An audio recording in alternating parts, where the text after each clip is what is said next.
Hey guys, we're coming to you from West Central Louisiana. Um, Pretty deep in hurricane season, and I just kind of want to show you what I got going on with my homemade generator standby unit. Alright, so what we have here is a transfer switch I got from Lowe's. It's $290, and I got it wired up to my main circuit breaker here. So what we'll do is we'll simulate a power outage in the circuits that we have hooked up to it. I could turn them all off, but I really don't feel like resetting all these clocks, so we'll just turn off the ones that we got hooked up to it. What I do have hooked up to it is my living room, my kitchen, one of my bathrooms, and my office. So what we'll do, we'll come up here and we'll switch off the circuits that we got hooked up to it. Let's see, office, living room, and the bathroom. I also have my water heater hooked up to this double circuit here in the middle. We'll try to use that, only when we need to, just to heat the water up, especially in the winter time. So we have an electric water heater, obviously. But what we'll do, we'll go outside and we'll check out the generator setup I got. So we have power in the portions of the house that I left on. My living room does not have power. Kitchen does not have power. And we're walking into the office, and the bathroom down the hall does not have power. So let's see if we can get those areas some power here. Keep in mind, if you do experience a total power outage, you will not have to go through and touch the circuit breakers at all. But this is just for simulation purposes only. So we come outside here to where we have our transfer switch coming down this conduit. Has some 10-4 wire in there. Got it trenched out down to my generator enclosure. As you can see, we recently did this. And this is my generator enclosure. It's not much to look at, but it does the purpose. Got it sitting on some cinder blocks. Keep the little bit of water that we normally get out of there. It's never flooded on my property since I've been here, but let's not take any chances with that. And I hope it doesn't come too much further than that. Alright, so what we got here is our enclosure. It's made out of some 1/2-inch treated plywood. Got my roll roofing on there. I've got this roof hinged up. You can come over here, see if I can get this on video. You can lift it up all the way. Got it hinged. Probably about 6 inches from the top, I think it was, whenever I built it. You can take this roof back here, prop it against this tree. I'm not going to do that, just because I have the, well, let's go ahead and do it. Hopefully I won't break anything in the process here. So we can do that, put gas in it, remove the generator if you need to. The front door comes down, makes a little ramp. Nice little ramp right there. You can put gas in it. It sits up there like that. I'll go ahead and put this down. Alright.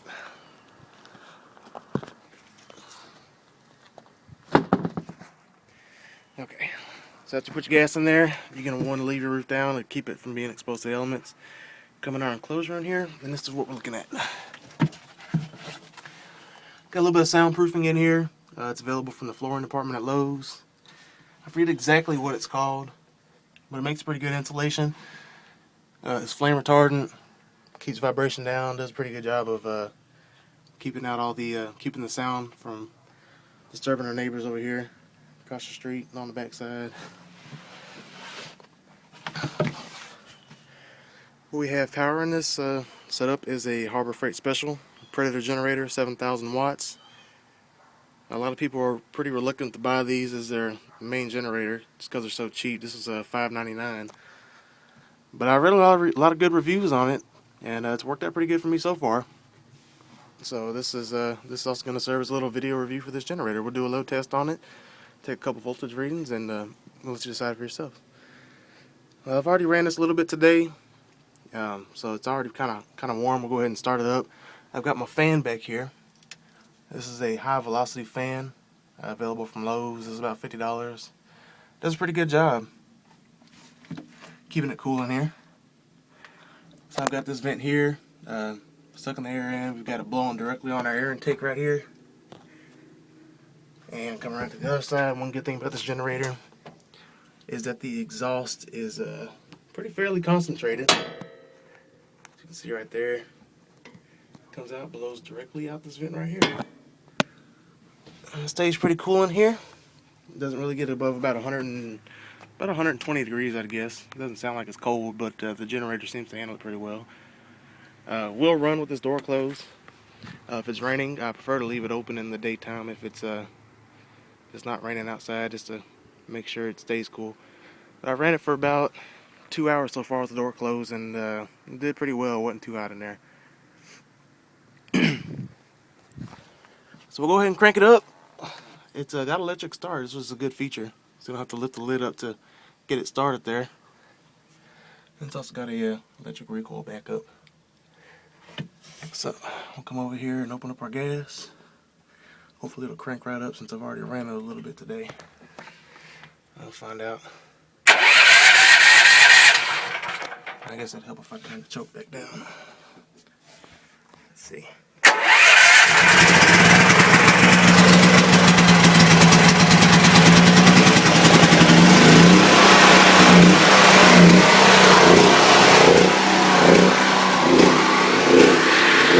We'll let that level itself out.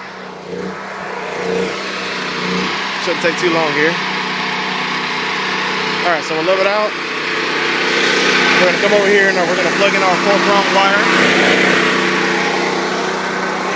This wire, a lot of people tell you to ground your generators with this 4-prong wire. Some electrician tells me when you ground it to your electric circuit breaker in there, that pretty much does the job of grounding it for you. So we'll plug it in and we'll go, we'll test the sound out from it for it. We'll test the sound from it from a little bit of ways, and we'll see how quiet it is. We'll go inside and do a load test. We'll do a voltage check on it.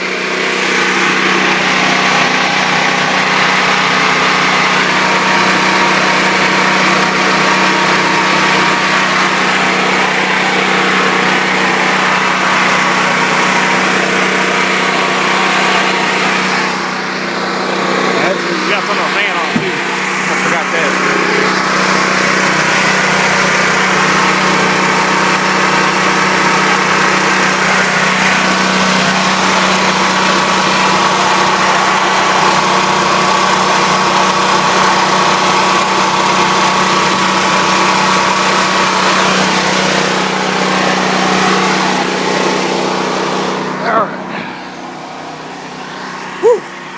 A little warm out here today. Forgive me for being out of breath and sound a little grouchy.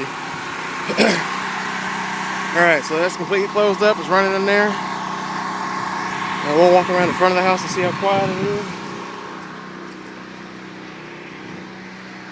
So it's good to be considerate of your neighbors, especially during the power outage when you got power and they don't.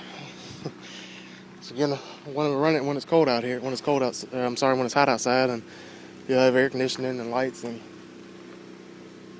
yeah, you just want to keep good relations with them. I was going to say that. Alright, so here we are. Probably about a good 30-40 feet away from the generator. It's not that loud, especially when you come around the house and you've got the house blocking it. It's not very loud out here at all. My little slice of suburbia here. So we've got it plugged in, we've got it running. And I'm going to walk around here to the front and we'll switch on the transfer switch and we'll do a load test on it.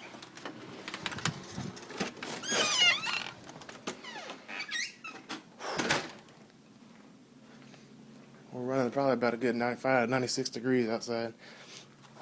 One thing you're definitely going to buy with this, I can tell you from experience, is a window unit. We've got a 10,000 BTU window unit that we use here. Does the job just fine. So you come over to your transfer switch. You're going to want to slowly turn your circuits up to the generator power. You'll see them coming online there on your wattage meter. It's a pretty handy little feature. It'll let you know when you're getting close to your rated maximum. And you can see this must be the one. This is the one that we have our refrigerator on. It took a pretty big spike there when we turned it on. So we've got everything but our water heater on. You're gonna want to leave that off, and just unless you're getting ready to take your showers. So we come back in here. Got lights in the living room. Got lights in the kitchen. We've got lights in the office. Got a couple computers in here hooked up to surge protectors. You always want to do that whether you're on generator power or if you're on regular power. Obviously, protect your sensitive electronics. Please forgive my house. It's a little dirty. I do have kids. Alright, so we've got our multimeter here. We're gonna take this outlet here. We're gonna do a little voltage test on it, make sure we're not gonna kill any other appliances we plug in here. This is also gonna kind of serve for a rating for this Harbor Freight generator. Let's see if I can do this with one hand here. So that's what kind of voltage we're pulling here. It's a little bit over 120.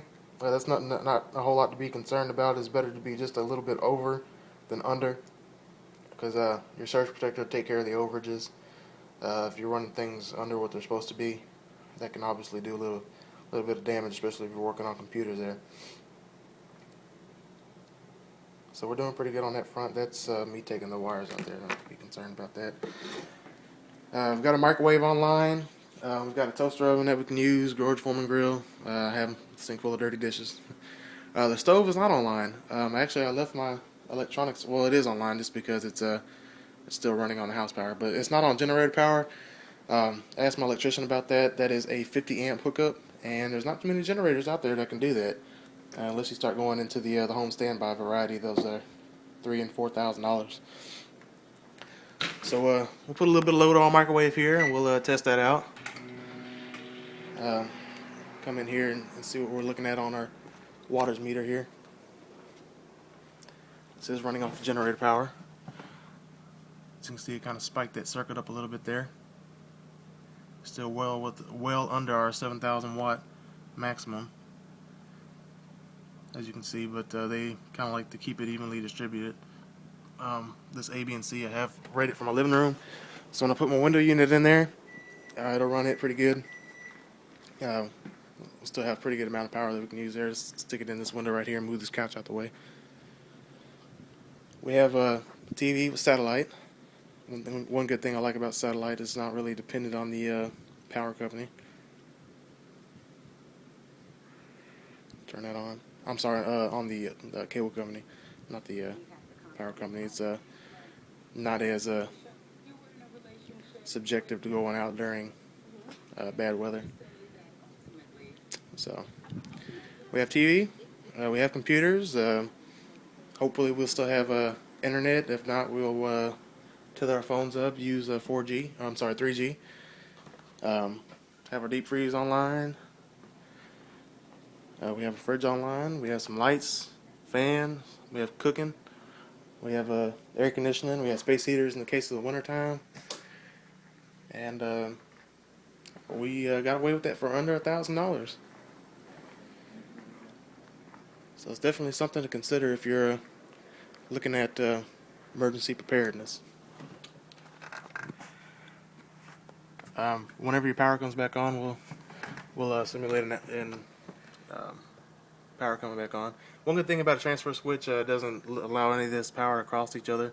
So you can come over here when the power goes back on. You don't have to worry about damaging anything. It's on its own circuit. So we'll go ahead and turn these back on, and we'll feed these back down to line power here. Once again, just do them slowly, one at a time. You'll see the voltage dropping here. Let me focus that in a little bit. There you go. We're coming down, and we have no load on the generator except for that fan. We'll go back outside and shut down our generator here. And one thing I was talking about the temperature earlier. One thing I plan to do is going on it's either Walmart or somewhere online, and they make barbecue temperature monitors. They're wireless. They have probes and remote monitors. I plan on getting one of those and sticking them in there.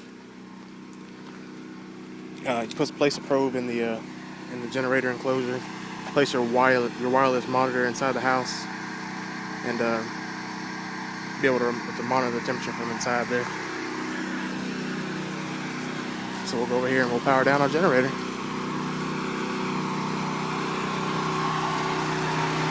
Let's lift this up a little bit here.